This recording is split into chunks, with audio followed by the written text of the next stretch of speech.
Kalau itu dibongkar, itu bisa dikembalikan ke Cihamplas lama dengan mengembangkan kembali outlet yang menjadi ciri khasnya Cihamplas gitu. Tapi itu kan terserah Pak Wali Kota. Kalau saya kan memberikan saran saja. Gitu. Tapi anggarannya cukup besar kalau dibongkar. Itu gimana Pak? Ya makanya terserah Pak Wali Kota. Kalau butuh anggaran, apa provinsi akan ini Pak? Kalau Kasih anggaran? diminta, kita akan bantu. Oh, mendukung berarti apa? Untuk Mendukung. Kita selalu mendukung di berbagai kabupaten di Jawa. Assalamualaikum warahmatullahi wabarakatuh. Apa kabar kalian semua dimanapun kalian berada, dan kembali lagi bareng King Cepi.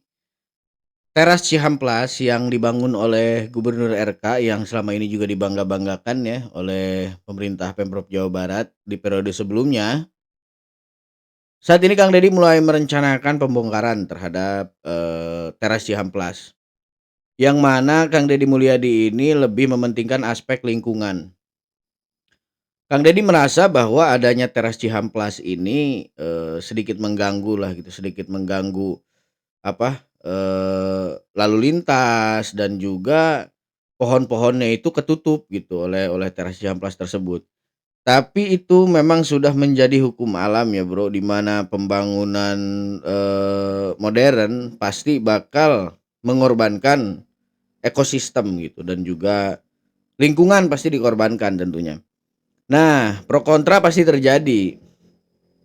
Banyak dari kaula muda yang mengatakan bahwa selama ini ya mereka ya walaupun teras Cihamplas tersebut itu sampai sekarang belum 100% gitu pengerjaannya. Ya bisa dibilang mangkrak lah gitu. Tapi ya banyak sih anak muda yang memang udah sering berkunjung ke teras Cihamplas, dan mereka juga menikmati yang menjadi fasilitas di sana gitu. Tapi ya banyak juga beberapa kelompok dari khususnya orang tua yang memang kurang setuju sih dengan adanya teras Cihamplas ini, karena sangat mengganggu gitu, sangat mengganggu terutama aspek lingkungan. Kedua, lalu lintas juga ya terganggu lah gitu. Kemudian yang kedua, penyerangan terhadap Kang Deddy Mulyadi itu semakin hari semakin masif dan semakin banyak saja pelaku-pelakunya. Siapa saja pelakunya? Salah satu contohnya adalah beliau ini, Dokter Georgi, apa sih namanya juga susah nih. Kita dengerin apa kata beliau. Mau ngomong, mau curhat tentang banyaknya sekali pejabat-pejabat tinggi ya, seperti gubernur, menteri, wakil menteri yang pada bikin konten yang menurut saya tidak bermutu. Tidak bermutu tapi trafficnya tinggi. Rocky Gerung bilang itu dangkal. Bikin konten dan pencitraan itu boleh-boleh saja, tapi harus sesuai dengan job desk-nya. Gubernur ngambil sampah dibikinin konten, itu bukan solusi, tapi menarik perhatian, yaitu pencitraan. Mungkin mau jadi presiden. Nah, salah satu konsep salah yang bisa bikin penyesatan dan kekacauan pada bangsa ini, saya mau berikan contoh. Ini contoh di bidang kesehatan. Misalnya, seorang pasien nggak bisa di cover BPJS, diteleponlah gubernur. Ya, datang dia, wah, gubernur sok jadi pahlawan. Ini kenapa ini rumah sakit ini kamu terima ini BPJS, ini padahal ini bapak ibu ini orang miskin gini. Dia keluarin dompet. Nih, ya udah kalau misalnya aturan BPJS kagak boleh, nih gue bayarin. Cus. Wah, dipuji kan gubernurnya? Dipuji sama netizen, tapi ngawur. Karena dia apa? Nanti. Jadi ada beberapa poin yang beliau ini sampaikan. Sebetulnya videonya belum kelar ya. Cuman gue udah terlanjur kesel nih. Gue udah terlanjur mangkal nih sama. Pertama, dia ini mengatakan bahwa konten-kontennya Kang Deddy itu konyol katanya. Dia bilang sah-sah saja katanya seorang public figure ataupun seorang pemimpin dan kepala daerah itu membuat konten, tapi kontennya harus yang yang berhubungan lah gitu dengan pekerjaan Kang Deddy Mulyadi. Beliau bilang katanya kalau konten memungut sampah di sungai katanya itu konyol dan dangkal. Ya menurut gua kan aspek lingkungan itu tanggung jawabnya gubernur gitu, bupati, wali kota, serta aparat-aparatur setempat, baik dari RT RW maupun kepala desa. Yang selama ini sebetulnya nggak ada yang merhatiin. Nah, balik lagi ke pembahasan soal konten. Dia ini juga kan bikin konten sebenarnya. Dan menurut gua lebih konyolan konten dia gitu daripada konten Kang Deddy Mulyadi. Kasarnya, meskipun dia memandang Kang Deddy Mulyadi itu melakukan konten hanya untuk sebuah pencitraan, cuman minimal ada loh yang dikerjakan oleh Kang Deddy Mulyadi. Banyak banget kinerja Kang Deddy Mulyadi yang udah bikin masyarakat se-Jawa Barat puas dengan kinerjanya. Sementara dia gitu, dia ngebacot doang, dia nggak ngelakuin apa-apa gitu. Dia cuman bisa nyinyir sana, nyinyir sini, hujat sana, hujat sini, yang pada akhirnya omongan-omongan dan statement dia itu ngerujuk ke sebuah fitnah yang keji untuk Kang Deddy Mulyadi. Gua terus terang aja mangkal banget sama dia, dan pasti masyarakat se-Jawa Barat bakal ngehujat dia. Gue yakin.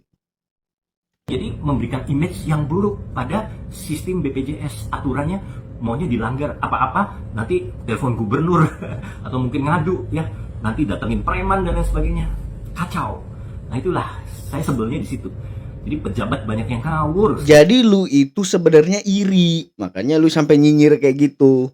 Jadi dia bilang, bro, katanya ada pasien yang tidak bisa di-cover oleh BPJS dan tidak diterima oleh pihak rumah sakit, nelpon gubernur gitu. Terus gubernur ngebayarin. Dia bilang itu ngaco. Coba. Jadi sosok pemimpin seperti apa yang orang-orang macam begini inginkan gitu. Loh, bukannya itu adalah sebuah leadership yang memang patut gitu dilakukan oleh seorang pemimpin. Gue pribadi menganggap ya, bahwa seorang pemimpin itu baik dari mulai kepala desa, camat, bupati, gubernur itu sebagai orang tua gitu kan. Sebenarnya itu yang coba ditanamkan oleh Kang Deddy Mulyadi dengan prinsip dengan menerapkan prinsip kerajaan pajajaran yang dari dulu memang sejajar gitu, nggak ada batas antara pemimpin sama rakyat, antara si kaya dan si miskin, kesetaraan yang sedang mau digalakan oleh Kang Deddy gitu di Jawa Barat. Nah tapi orang-orang kayak dia ini, gue pikir fungsinya apa gitu, yang cuma bisanya nyinyir doang. Ya mungkin gue yakin dia juga dibayar gitu kan, tapi ya maksud gue jangan sampai dengan atas kepentingan pribadi lu gitu, keuntungan pribadi lu ngorbanin gitu semua masyarakat gitu. Lu ulah bikin gaduh gitu di Jawa Barat, yang mana saat ini harapan masyarakat tertumpu sekali kepada Kang Deddy Mulyadi. Soal datangnya Kang Deddy Mulyadi menyelesaikan permasalahan pasien yang nggak bisa di cover oleh BPJS gitu, sehingganya Kang Deddy Mulyadi menyelesaikan langsung, datang ke rumah sakit. Bukankah itu memang tugasnya seorang pemimpin ya seharusnya? Kenapa di mata orang-orang semacam ini jadi salah gitu? Itu yang gue bingung gitu. Maksud gue ya, kalau mau kalau mau berkomentar gitu, kalau mau menyerang ya dengan cara yang elegan lah, dengan minimal dengan dibalut bahasa-bahasa yang membuat dirinya nggak terkesan bodoh gitu di mata orang lain. Nah itu kan jadi nilai minus juga kan buat dia pada akhirnya ke depannya. Sementara ya kita tahu gelar dia dokter gitu, yang pada akhirnya masyarakat juga nggak bakal peduli gitu sama apa yang dia omongin, malah cuman dapat mangkalnya doang, dapat jengkelnya doang gitu kan. Gue jengkel terus terang sama orang-orang kayak gini. Apalah, makan apa dia nih? Yang bikin konten untuk kepentingan pribadi. Anggapan orang bahwa Kang Deddy itu anti-Islam atau orang musyrik, itu yang ngomong anti-Islam dan orang bilang musyrik Kang Deddy itu agamanya lebih rendah daripada Kang Deddy. Boleh dibuktikan. Mereka baru kelas diskusi, baru kelas ribut soal akidah, baru paham fikih, tapi Kang Deddy sudah mewujudkan akhlak, dan akhlak itu adalah puncak agama. Ya. Sudah sampai pada akhlak. Gitu loh. Nah, coba lihat pemimpin mana sekarang yang akhlaknya seperti beliau, bisa turun ketemu dengan rakyat kecil, dia bertemu dengan nenek-nenek yang usia 100 tahun, dia tuntun, diajak belanja. Nggak ada beban apa-apa beliau. Kalau dulu mungkin ketika belum jadi gubernur, mungkin orang mengatakan ini pencitraan. Sekarang sudah jadi gubernur, nggak ada urusan. Ya. Tuh, lu dengerin kan? Buat si pengomentar tadi yang di video sebelumnya nih, dengerin nih, itu tuh akhlak. Beliau ini kiai loh, kiai juga terpelajar gitu, gelarnya juga panjang gitu. Jadi beliau mengatakan itu tuh akhlak sebenarnya gitu. Sedangkan akhlak itu lebih tinggi daripada ilmu. Jadi manusia itu jangan merasa sok paling berilmu, karena ya ilmu itu belum bisa diaplikasikan dengan benar kalau tidak dibarengi dengan akhlak. Itu sih yang harus menjadi catatan menurut gue ya buat para elit. Tapi ya balik lagi lah, gue yakin ini soal kepentingan dan keuntungan gitu yang bakal mereka dapat dari orang-orang yang ngebayar mereka di belakang. Sampai kapan gitu negeri ini bakal terus gaduh dan huru-hara mempermasalahkan kinerja orang yang memang menurut sebagian besar masyarakat itu baik gitu. Terus mereka menyinyiri seumur umur gitu. Bakal seperti itu. kasihan gua sama anak bininya gitu yang makan duit dari hasil kayak gitu gitu. Ya bakal jadi apa suatu saat anaknya, jangan-jangan ya bakal jadi seperti dia juga gitu, sosok kritis padahal nggak ngejalur. Hebat ya. Ada kerupuk tiki ya. Enak. Pokoknya buat warga Jabar, ini ada baru dari Indramayu, kerupuk tike.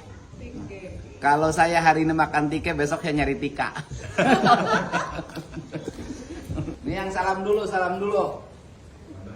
Ini yang semua. Salam. Salam semua dulu, salam dulu. Iya, satu-satu. Kalau pelan-pelan, kalau salam dilihat dulu, dilihat. Oh iya, diulang. Udah ya, udah. Ini dulu di sini. Apa sih? Oh iya boleh. Terima kasih nuhun pisan. Bikin konten bareng gitu. Kasih kerupuk ini oleh-oleh dari Indramayu. Ini ada kerupuk nih. Namanya Pasti tike, Pak. kalau di sawah pasti anu. Pasti kalau sering ke Oh, sawah. ke Sobat tuh tiap hari. Nah, coba ini dari Enggak. ini namanya keripik tike. Wah. Ini salah satu umbi. Tike artinya apa? Kalau bahasa Indonesianya rumput teki. Oh, teki. Nah, Yang rumput di Indramayu, sawah. Iya, rumput sawah. Nah, Itu ini dibikin kerupuk. tike. Nah, umbinya dibikin kerupuk. Oh, hebat ya. Di Indramayu. Nah, maksud gua kan seperti inilah caranya seorang pemimpin bersinergi gitu antara anggota dewan dengan gubernur gitu, yang mana legislatif dan eksekutif bisa bersatu gitu, bersinergi. Ini kan sebenarnya contoh yang bagus ya, mempromosikan produk asli Jawa Barat gitu, produk lokal endemik dari Jawa Barat yang dipromosikan oleh dua tokoh besar gitu di Jawa Barat, yang ini Kang Deddy Mulyadi dan Kang Ono Surono. Kenapa sih kalau memang bisa gitu ngelakuin hal seperti ini gitu, kenapa nggak di segala bidang dan segala aspek gitu? Kenapa Kang Ono Surono selama ini selalu menentang gitu kebijakan Kang Deddy Mulyadi, sementara ya dia juga mungkin tahu lah gitu apa yang dilakukan Kang Deddy Mulyadi itu baik gitu untuk masyarakat, baik untuk pembangunan Jawa Barat ke depannya, untuk keberlangsungan anak-anak muda, kan? Dan kenapa gitu Kang Ono Surono sampai hari ini pun masih sering mengatakan bahwa Kang Deddy itu adalah gubernur konten. Itu sih, itu predikat yang sangat gua sangat nggak setuju banget gitu dengan predikat yang dilontarkan oleh mereka ini, para elit politik, kepada Kang Deddy Mulyadi. Karena apa? Ya mereka itu munafik menurut gua. Kenapa munafik? Mereka mengatakan Kang Deddy gubernur konten lewat konten mereka sendiri gitu kan. Jadi sebenarnya ya kalian juga sama-sama ngonten gitu. Kenapa harus recet gitu cuma perkara ngonten doang? Karena ya Kang Deddy ngonten gitu kan demi demi transparansi pemerintahan di Jawa Barat, transparansi anggaran gitu ya. Kalian juga sama ngonten, cuman bedanya gitu Kang Deddy itu ngontennya ada faedahnya, ada gunanya buat masyarakat, sementara kalian isi konten-konten kalian itu cuman nyinyir. Entah kalian itu cuman pansos gitu kan, nyari keuntungan dari popularitas Kang Deddy Mulyadi, sehingga kalian ya menghalalkan segala cara gitu, walaupun dengan cara nyinyir, walaupun kalian sadar gitu bahwa hujatan yang banyak itu bakal nimpa ke diri kalian, cacian makian dari seluruh rakyat Jawa Barat dan bahkan gitu dari seluruh Indonesia. Buktinya aja kan di kanal YouTube gue ini banyak gitu orang-orang yang berkomentar dari Jawa Timur, dari Kalimantan Utara gitu, dari Kalimantan Selatan, dari Sulawesi, dari Sumatera gitu kan. Banyak nih yang berkomentar dan mendukung Kang Deddy Mulyadi, dan mereka mengatakan bahwa mereka juga ingin daerahnya dipimpin oleh Kang Deddy Mulyadi. Satu-satunya yang bakal memungkinkan Kang Deddy memimpin seluruh provinsi di Indonesia ini ya ketika Kang Deddy jadi RI 1. Amin. Doakan saja. Kan teki banyak di sawah saya juga. Banyak, nah, makanya Gak bisa ada yang bisa tike besok saya.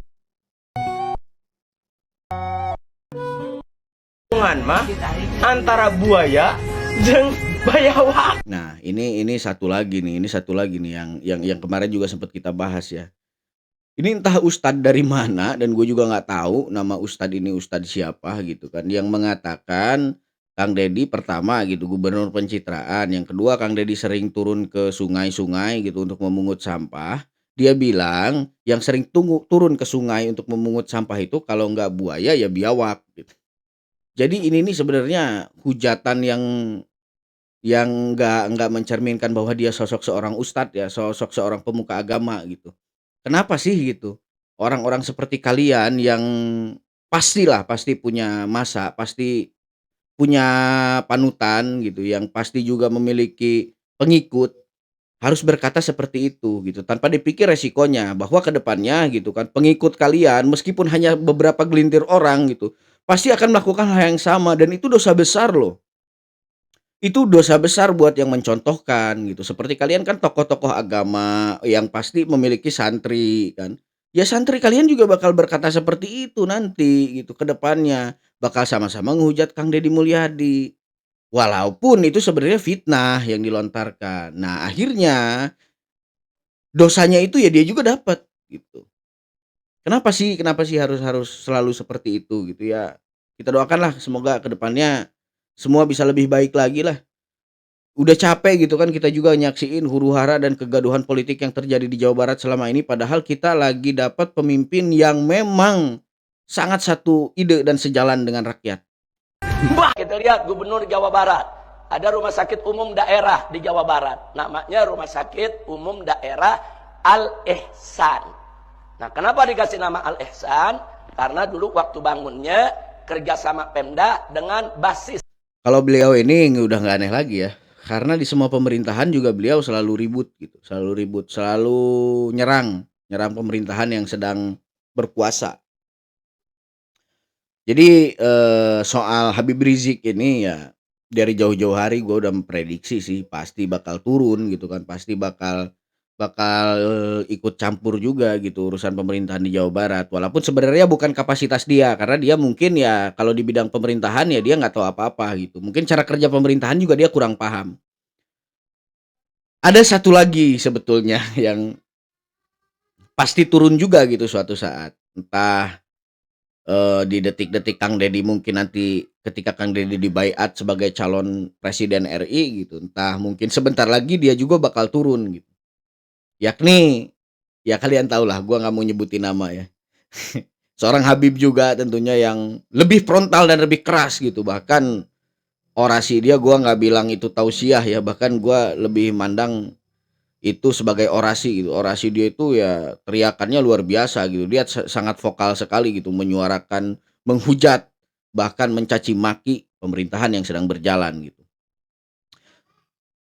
Nah, ini kan sebenarnya semua masyarakat Jawa Barat juga pasti sudah memprediksikan.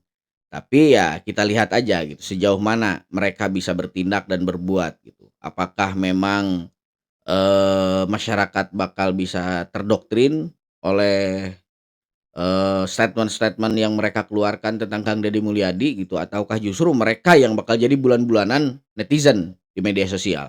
Badan ambil zakat. Nah, karena uangnya nih dari umat, dari infak, sodako, zakat, dibangunlah itu rumah sakit umum daerah. Jadi nggak sepenuhnya itu duit dari lihat sebuah konten seorang gubernur berkunjung ke sini konten, berkunjung ke sana konten. Itu bupati ataupun wali kota yang kalian bilang itu nggak ada gerak, cuma duduk-duduk. Ya karena dia nggak mau mengonteni atau membuat konten hasil kinerjanya dia. Padahal yang kerja bupati ataupun wali kota, tapi dia nggak membuat konten. Pejabat yang benar-benar bekerja, yang bukan hanya sekedar konten adalah pejabat yang memikirkan nasib rakyatnya. Ya pertanyaannya pejabat mana? Pejabat mana gitu. Yang memang bekerja nggak memikirkan konten. Tapi gua rasa ya di era sekarang ini, di era digitalisasi, di era modern, di era media sosial ini semua pejabat itu udah konten kok. Semua pejabat. Gua tinggal di Lampung. Gua mengikuti kok akun media sosialnya Gubernur Lampung, Bung Mirza. Setiap hari beliau ngonten, mengupload video gitu. Membeberkan kepada masyarakat tentang kinerja-kinerjanya. Apa sih yang dia kerjain gitu. Dan gue respect sebenarnya dengan hal-hal seperti itu gitu. Masyarakat juga sebenarnya mayoritas pro gitu terhadap konten-konten yang dibuat oleh para pejabat. Karena apa? Minimal masyarakat itu tahu bahwa gubernur itu lagi kerja gitu. Kenapa selalu dipermasalahkan soal konten tersebut? Nah, ini yang jadi garis bawah juga nih. Mereka ini menyerang Kang Deddy dan memberikan predikat terhadap Kang Deddy sebagai gubernur konten lewat konten juga. Nah, ini yang jadi permasalahan. Kenapa sih semunafik itu gitu? Kalian hidup di dunia ini. Ya udahlah, kalian juga butuh konten gitu. Kalian juga butuh konten walaupun nggak meraup keuntungan dari AdSense, minimal ya kalian juga pasti berharap gitu konten-konten kalian naik gitu sehingga kalian bisa numpang pansos gitu di konten-kontennya yang menyebutkan dan menyindir nama Kang Deddy Mulyadi. Kenapa kita tidak berhusnuzon saja ketika membuat konten? Kenapa kita tidak berpikir realistis untuk membenarkan hal yang benar gitu? Meskipun disampaikannya lewat konten. Kenapa harus dengan cara menghujat? Apakah karena dengan menghujat view-nya akan lebih tinggi daripada orang memuji gitu kan? Apakah dengan menghujat itu kalian bakal dapat endorse dari petinggi-petinggi, dari elit-elit politik yang selama ini menjadi lawan politik Kang Deddy Mulyadi gitu? Itu gue kurang paham. Mungkin ya yang kemungkinan terbesarnya yaitu sih mereka berharap bahwa bakal dapat endorse dari elit politik yang selama ini menjadi lawan politik Kang Deddy Mulyadi, karena itu duitnya tentunya lebih gede daripada AdSense. Baik bro, sampai di sini dulu videonya kali ini dari gua. Semoga ada hikmah yang bisa kita ambil dan semoga dengan menonton semua tayangan-tayangan tadi kita menjadi memiliki kehati-hatian yang tinggi gitu. Kita lebih peka lagi terhadap kejadian-kejadian yang sedang berlangsung di negeri ini. Khususnya soal Kang Deddy Mulyadi, kita juga harus memiliki kepekaan dan kita boleh kritis gitu. Cuman kritisnya yang logik. Jangan kritis yang memang nggak membangun sama sekali, apalagi cuman berkomentar menghujat gitu kan. Apalagi cuman bisa menyalahkan orang lain gitu kan tanpa disadari sebetulnya ya kalian juga nggak berbuat apa-apa gitu. Kita juga nggak ngelakuin apa-apa seperti ya orang-orang yang kita tonton di video tadi gitu. Perkara penyerangan di sektor agama gitu kepada Kang Deddy Mulyadi di sektor SARA gitu ya, itu memang sudah diprediksi jauh-jauh hari dan kalian juga pasti sudah tahu lah gitu calon-calon pelakunya itu siapa gitu. Ini belum keluar semua bro, ini belum keluar semua. Gue yakin besok lusa cepat atau lambat tikus-tikus yang selama ini bersarang gitu, bersembunyi tenang di sarangnya bakal keluar juga gitu, karena mereka ngerasa ada api yang sudah mulai menjalar ke rumah-rumah mereka. Nah, ini juga yang menjadi catatan kita ya bahwa birokrasi di negeri kita ini sudah lama sekali rusak, sudah lama sekali gitu rusak.